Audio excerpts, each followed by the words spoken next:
Seluruh merupakan tempat bermain yang asli.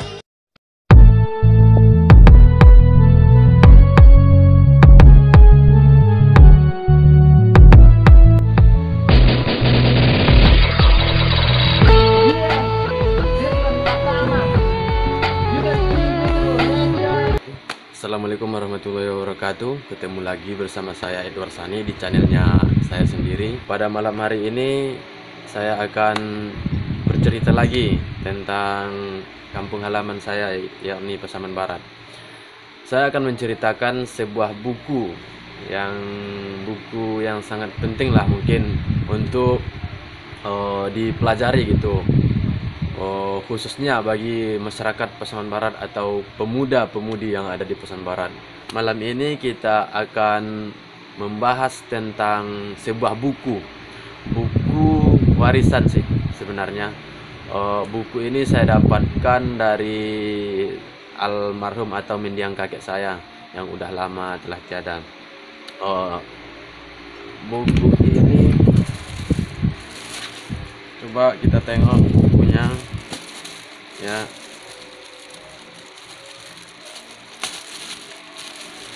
Bentar.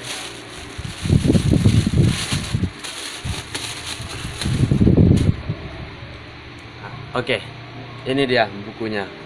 Buku Pemerintahan Daerah Kabupaten Pasaman Barat, lembaran daerah itu. Buku ini diterbitkan oleh Bagian Hukum Setda Kabupaten Pasaman Barat tahun 2011. Jadi ceritanya kayak gini. Pada awal-awal saya kuliah dulu, saya hobi, dibilang hobi sih ya, hobi, suka aja baca-baca buku. Jadi saya menemukan buku ini, buku tentang Pasaman Barat. Saya bilang ini adalah aset lah ya, sebuah aset dari Pasaman Barat. Ini adalah lembaran daerah yang penting yang mengatur tentang aturan-aturan atau hukum-hukum yang ada di Pasaman Barat gitu. Jadi ini seperti sebuah anggaran dasar Pasaman Barat lah gitu.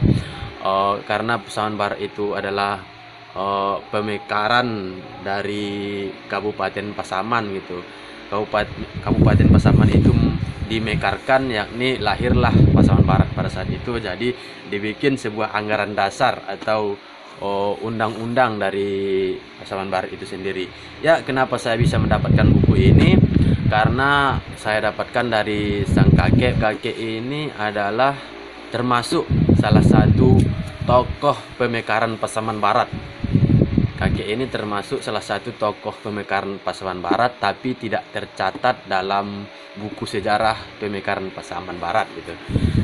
Itulah saya dapat di dalam kamar beliau karena dia sudah meninggal. Ya, saya ambillah buku ini, saya baca, saya adopsi, saya pelajari karena buku ini sangatlah penting menurut saya, sangatlah penting bagi para pemuda untuk menjadi pelopor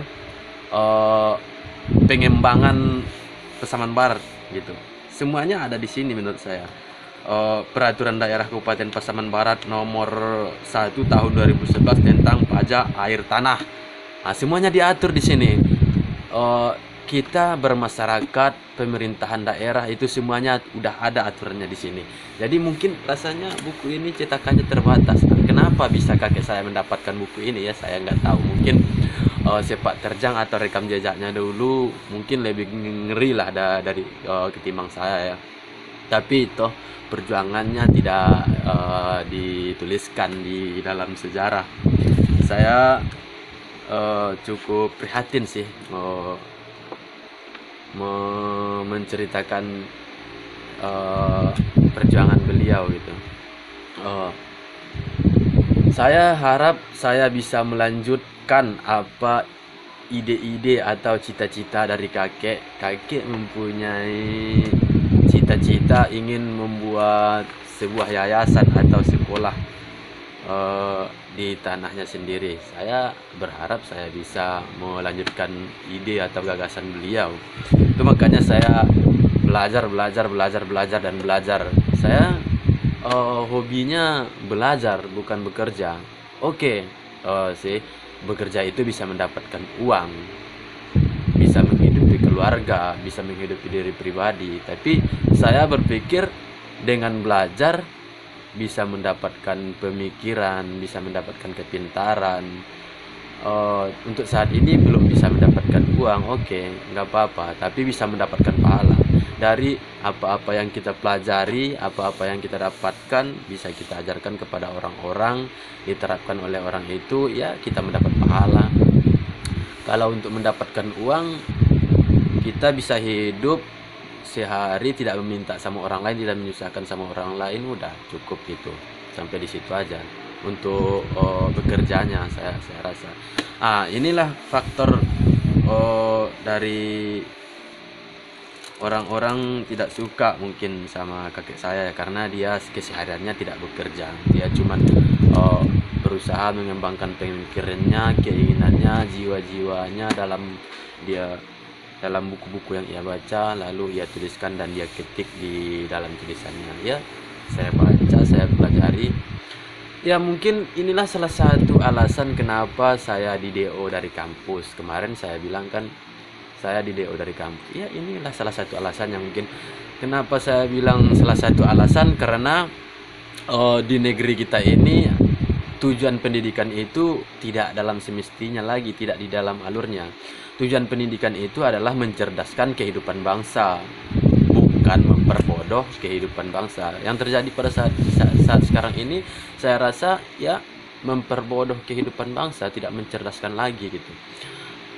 Toh, apakah guna dari sebuah ijazah sarjana kalau tidak bisa mengembangkan ilmunya, tidak bisa berguna bagi masyarakat sekitarnya gitu. Ya, kenapa saya berpetualang berkeliling Indonesia, pergi ke sana kemari mengunjungi kota-kota, ya tujuannya untuk belajar apa yang terjadi di sana, apa yang terjadi di sini. Ya, insya Allah kalau positifnya nanti saya akan terapkan di kampung halaman saya jika saya sudah kembali gitu. Sekarang ya, terkait tentang buku ini, buku anggaran daerah ini, saya harap kepada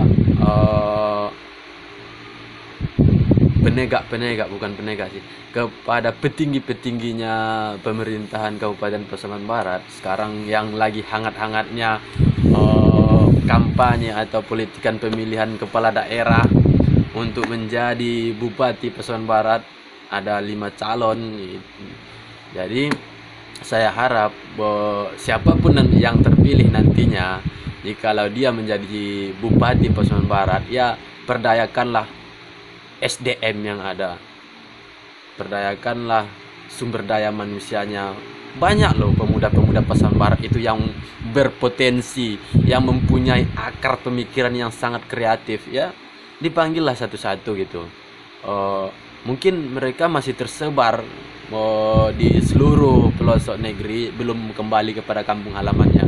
Ayo sama-sama kita majukan Pasaman Barat. Salah satunya ya kita pelajari lagi aturan atau lembaran daerah ini. Kita kembali kepada sebuah pedoman kita gitu, anggaran kita. Ya, saya rasa mungkin sekarang yang mencalon yang 5 calon ini ya mungkin belum ada memiliki buku ini, belum ada dibaca. Ya, saya saya dapatkan buku ini, saya coba membaca, saya pelajari. Iya, bukan mengatakan saya lebih berhak untuk jadi calon Bupati Pasaman Barat, bukan. Tapi begitu pentingnya sebuah aturan untuk mengatur sebuah pemerintahan itu, ya seharusnya harus ada pedoman, harus ada anggaran gitu. Ya,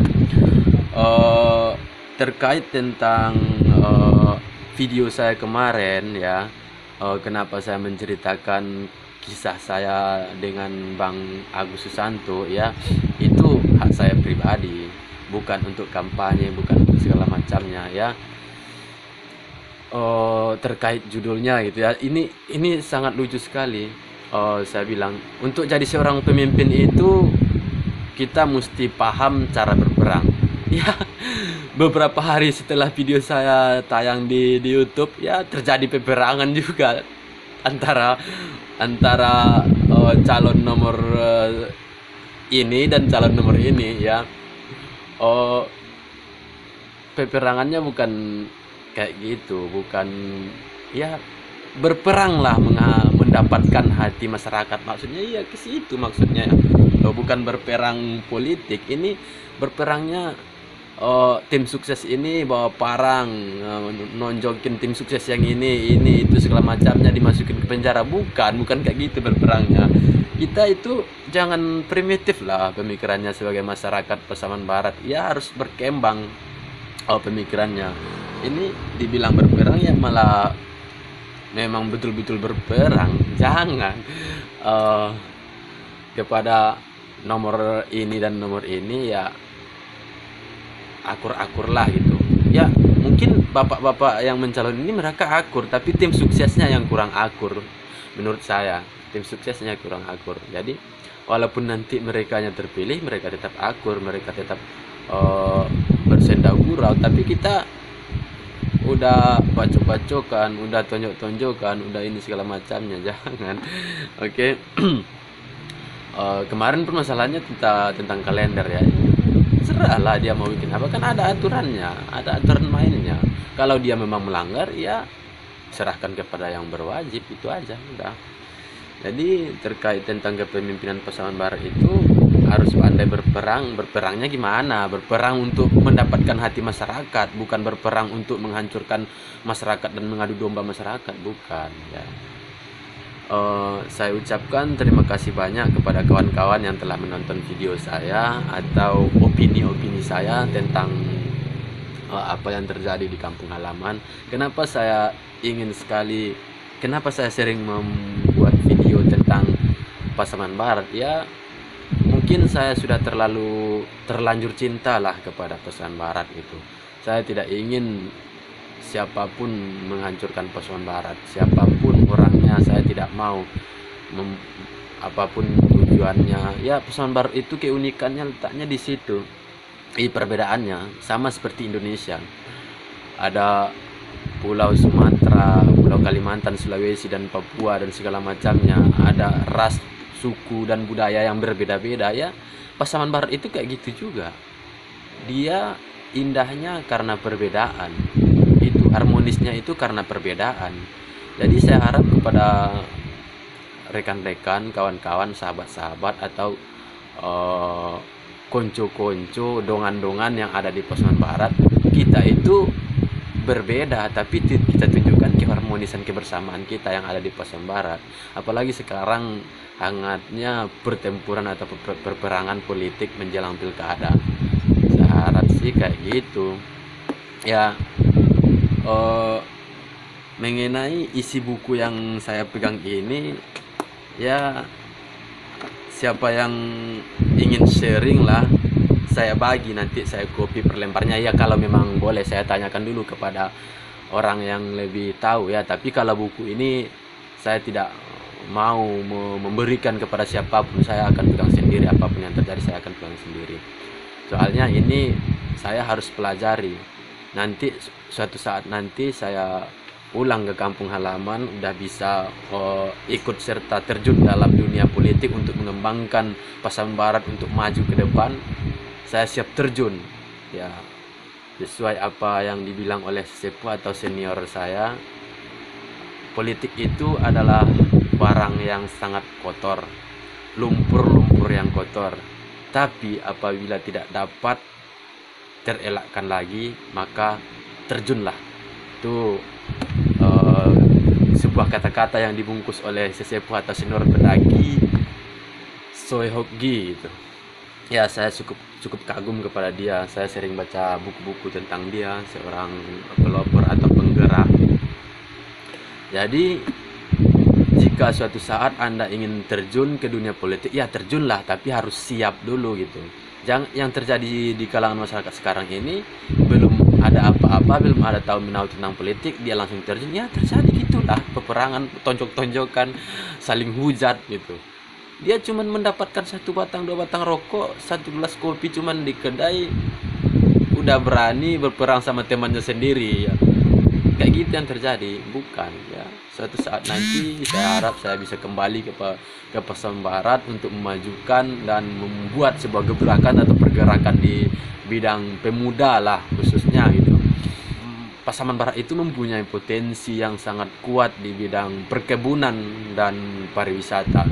Saya harap kepada Bupati terpilih nantinya, ya Bang Agus, Bupati terpilih nantinya, seperti yang pernah dibilang Bang Agus pada saat itu kami diskusi di gedung pertemuan Ujung Gading, katanya Pasaman Barat ini sudah layak untuk mekar, sudah layak untuk berkembang gitu katanya.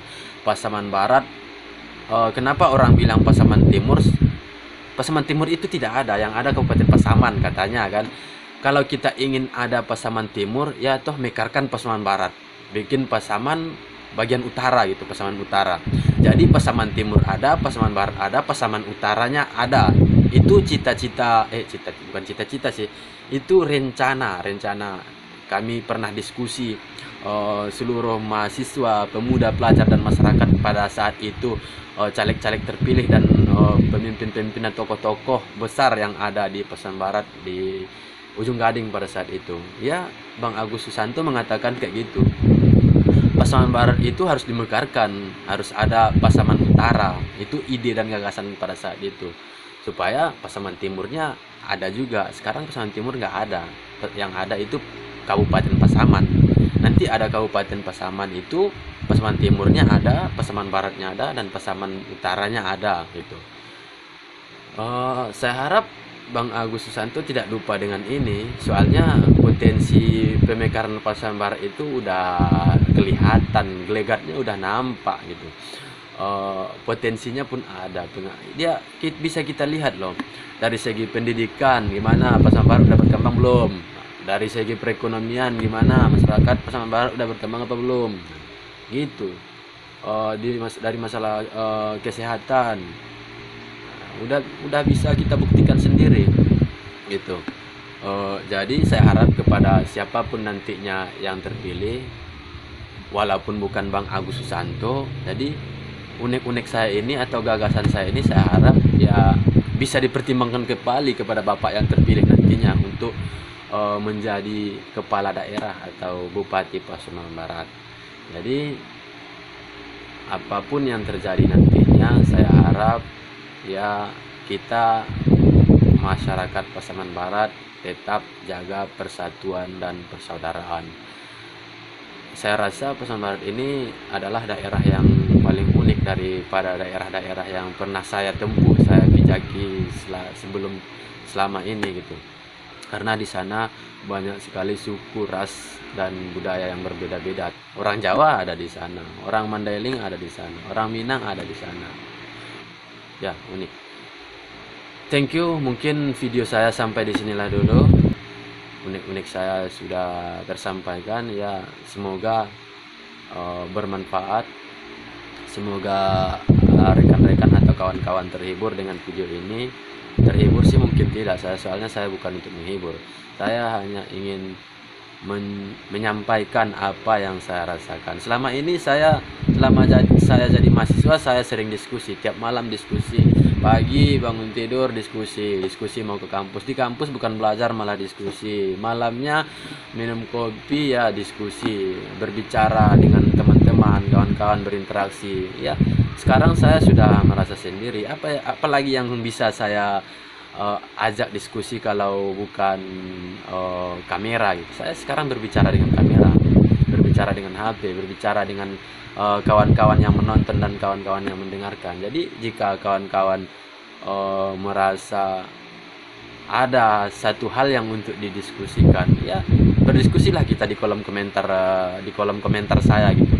Tapi berkomentarlah dengan sopan dan beretika. Saya bakal balas nantinya di kolom komentar. Saya suka sekali berdiskusi. Soalnya kenapa terjadi sebuah aksi dan reaksi karena adanya diskusi gitu. Mungkin sekian dan terima kasih. Salam kompak selalu. Hidup Pasaman Barat. Oke, assalamualaikum warahmatullahi wabarakatuh.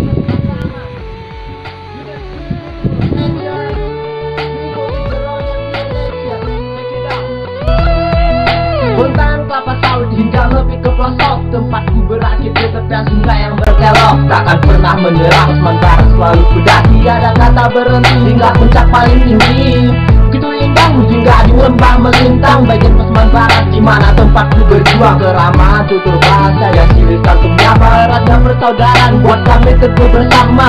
Tak tinggalkan zaman namun tutur masih sopan, hiburan yang terlarang juga jauh terhindarkan. Sosialisasi